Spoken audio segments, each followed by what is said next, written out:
Hi എല്ലാവർക്കും നമസ്കാരം. ഈ വീഡിയോ ചെയ്യുന്നത് എന്തിനാണെന്ന് ചോദിച്ചു കഴിഞ്ഞാൽ എനിക്ക് കുറച്ച് കാര്യങ്ങൾ ഷെയർ ചെയ്യാനാണ്.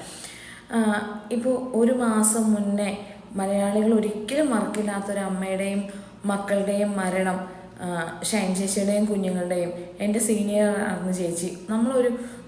ഒരു മലയാളികളും പെട്ടെന്നൊന്നും മറക്കില്ല ആ ഒരു അപകട മരണം.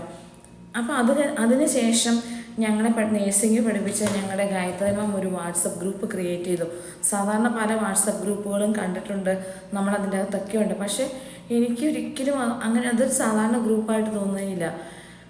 ശരിക്കും പറഞ്ഞു കഴിഞ്ഞാൽ ഒരമ്മ തൻ്റെ മക്കളെ എങ്ങനെ നെഞ്ചോട് ചേർത്ത് വെക്കുന്നോ അതേപോലെ തന്നെ ഗായത്രി മാം തൻ്റെ സ്റ്റുഡൻസിനെ ഇനി ഒരിക്കലും മാമിൻ്റെ സ്റ്റുഡൻസിന് ഇങ്ങനെ ഒരു അപകടം സംഭവിക്കാതിരിക്കട്ടെ, അല്ലെങ്കിൽ ഒരിക്കലും ഇങ്ങനെ സംഭവിക്കരുതെന്നുള്ള ഒരു ഇതോടുകൂടി തുടങ്ങിയ ഒരു വാട്സപ്പ് ഗ്രൂപ്പ്. എനിക്ക് പേഴ്സണലി അങ്ങനെയാണ് ഫീൽ ആയത്.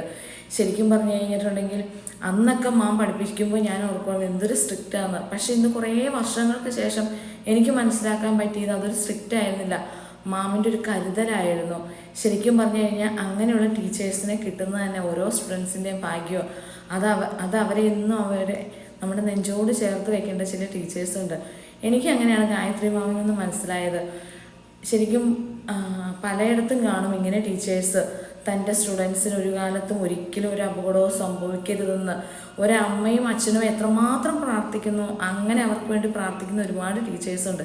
എനിക്ക് ശരിക്കും പറഞ്ഞാൽ ഇപ്പോൾ ഓർക്കുമ്പോൾ ഒരു കൗതുകമാണ് ഇങ്ങനെയൊക്കെ. കാരണം മാം കല്യാണം കഴിച്ച് മറ്റൊരു രാജ്യത്ത് സെറ്റിലാണ്, അവർക്ക് അവരുടേതായ തിരക്കുകളുണ്ട്. എങ്കിൽ പോലും അതിൽ നിന്നെല്ലാം മാറി ഒരു ആഴ്ചയിൽ ഒരു സൂം മീറ്റിംഗ് നടത്തി എല്ലാവരുടെയും വിശേഷം അറിയാനൊക്കെ ഉള്ളൊരാഗ്രഹം നമുക്ക് പലർക്കും പറ്റില്ലാത്തത് തന്നെയാണ്. കാരണം നമുക്ക് നിസ്സാരമായി പറയാം, ഇപ്പോൾ ആരെങ്കിലും വിളിച്ചു കഴിയുമ്പോൾ നമുക്ക് ഒത്തിരി സംസാരിക്കാൻ താല്പര്യമില്ല. നമ്മൾ പറയുന്ന ഒറ്റ വാക്കുണ്ട്, തിരക്കാന്ന് വെച്ചേക്കട്ടെ എന്ന്.